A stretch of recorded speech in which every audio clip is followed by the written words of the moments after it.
پاکستان کے ساتھ افغان کی جو گورنمنٹ ہے وہ گیمیں کھیلتی رہی. ڈپلومیٹک اینڈ پہ بھی ان کے جو لیڈرز اینڈ ہیں اس پہ بھی پاکستان کے بارے میں ایسے ایسے بیان دیے گئے جو پاکستان کے لیے قبول کرنا ممکن ہی نہیں تھا. شاہ محمود قریشی صاحب اس کو کاؤنٹر بھی کرتے رہے, پاکستان کے فارن آفس کی طرف سے بھی جواب آتے رہے, لیکن اس کے باوجود کیونکہ خطے کی بات ہے, اس وقت خود پاکستان کی سیکیورٹی کا مسئلہ ہے, پورے خطے کی سیکیورٹی کا مسئلہ ہے, تو Pakistan is playing a bigger role here. Pakistan نے اس سارے مسئلے کو اسائیڈ رکھ کر ایک ایسا انیشیٹو لینے کی کوشش کی ہے جو اس وقت طالبان کو بھی منظور ہے, اور انویٹیشنز بھیج دیے گئے ہیں افغان گورنمنٹ کو بھی, جہاں پر پوری گیم چینجنگ سچویشن کریٹ ہو سکتی ہے.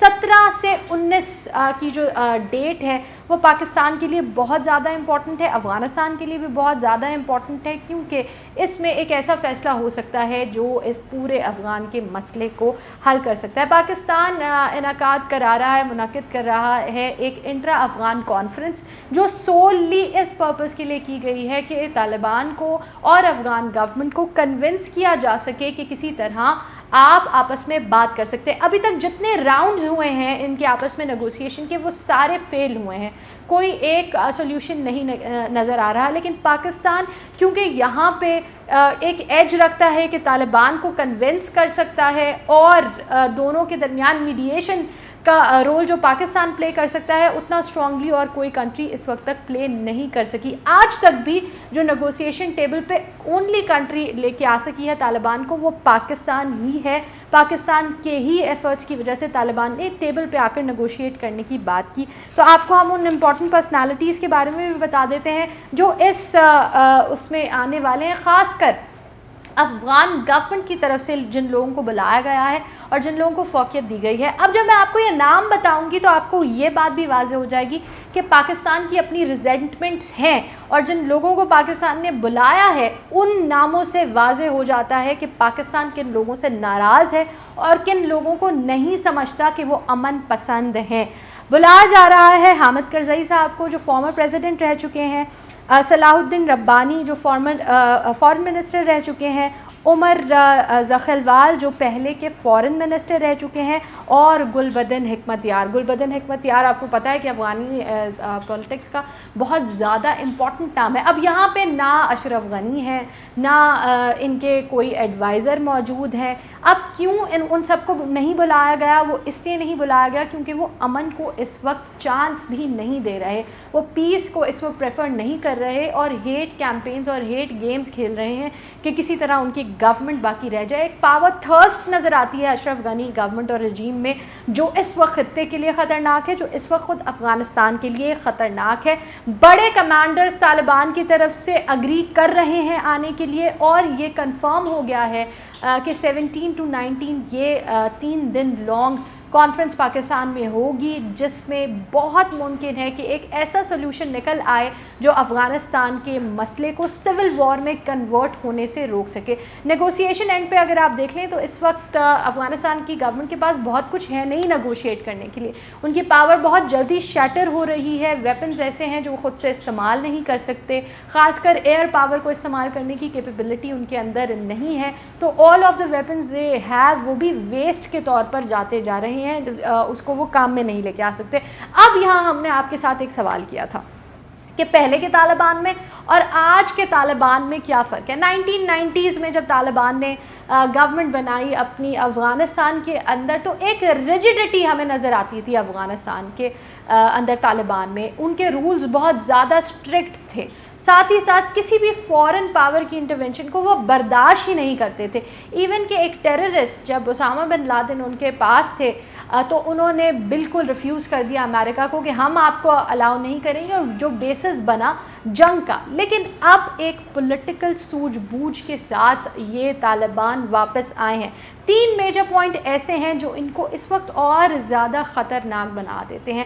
سب سے پہلی بات, دے آر ایڈوانسڈ. ان کے پاس ایڈوانس ٹیکنالوجیز ہیں, ایڈوانس ٹیکنالوجیز کی سمجھ ہے, ایڈوانس ویپنز ہیں اور ایڈوانس ویپنز کی ٹریننگ بھی ہے، جس میں بہت بڑی غلطی خود CIA امریکن ایجنسی کی ہے، کیونکہ American agency was the one جنہوں نے ان کو ٹرین کیا، آلدو پاکستانی سوائل پہ بھی امریکہ نے ٹریننگ دی. But again the main course اگر آپ دیکھیں جو مین ریزن ہے ان کا آج زیادہ طاقتور ہونے کا وہ یہ ہے کہ یہ پہلے سے زیادہ ایڈوانس ہیں. سیکنڈ، ان کو جیوگرافی کی سمجھ ہے افغانستان کی، and they are playing better tactics. یہ ٹیکٹیکل بن چکے ہیں، انہوں نے اتنی لمبی جنگیں لڑی ہیں، اتنے بڑے مار کے لڑے ہیں کہ ان سے زیادہ آن گراؤنڈ بیٹلز کی سمجھ، آن گراؤنڈز جو اس وقت مار کے ہو رہے ہیں اس کی سمجھ افغان کی جو فورسز ہیں ان کو نہیں ہے، کیونکہ افغان فورسز 100% اپنا سارا انحصار رکھ رہی تھی نیٹو فورسز پہ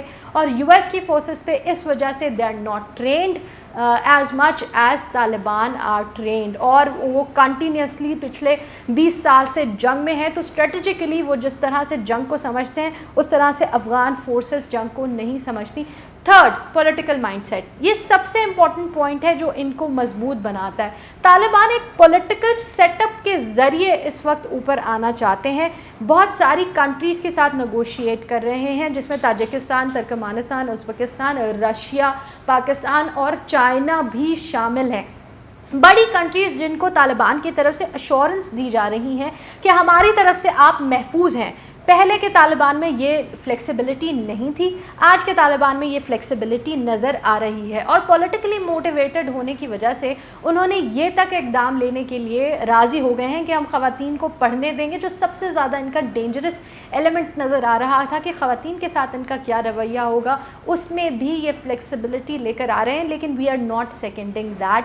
وی نو کہ طالبان کا اپنا ایک مائنڈ سیٹ ہے جو کہ شاید اب بھی نہیں بدلا ہوگا. طالبان اینی وے آج بھی انپریڈکٹیبل ہیں، اور وہ کیا سلوک کریں گے، وہ کتنے ریڈیکل رہے ہیں کتنے نہیں، یہ تبھی پتہ چل سکتا ہے جب ان کے ہاتھ میں کمپلیٹلی پاور آ جائے گی یا نہیں آئے گی، یا وہ آن رائٹنگ اپنی ساری اسٹریٹجی دے دیں گے. یہ 3 دن بڑے امپورٹنٹ ہوں گے. 17 سے 19 تک ہم بھی آپ کو رپورٹ کرتے رہیں گے.